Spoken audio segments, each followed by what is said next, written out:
Vishal sir, Physics in Real Life. Today we discuss 9th class chapter Gravitation, chapter number 10th NCERT book. आज अपन उसका index question जो दिया page number 134 पर discuss करने वाले state universal law of gravitation. Simple law है, simple concept है, simple language में उसको समझाने की कोशिश कर रहा हूं मैं.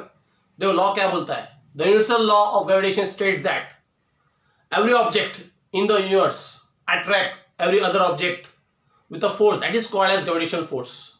Suppose here we consider Earth as an object having mass capital M.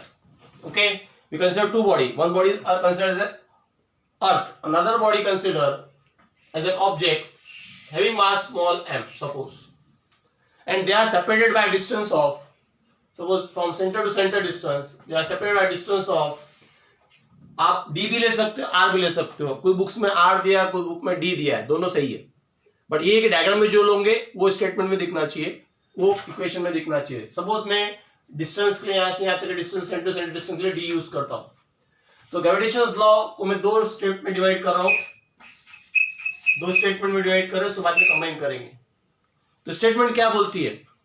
The force acting between two object, the force acting between two object, naturally that force is gravitational force, is directly proportional to, suppose F is not the force, is directly proportional to product of their masses. यहाँ पे जो दो मास है आपका, एक m है, दूसरा m small m है, product of their masses, and inversely proportional to, वही same force, gravitational force, inversely proportional to square of distance between them. यहाँ पर डायग्राम में d लिया है, यहाँ पे इसलिए d स्क्वायर लिखेंगे. अगर डायग्राम में आप यहाँ r लेते हो तो यहाँ पे r स्क्वायर लिखना पड़ेगा, राइट. ये दोनों स्टेटमेंट को आप कंबाइन कर दो, what you get, F proportional to mm upon d square, right. Now to remove this sign proportional, I use some constant.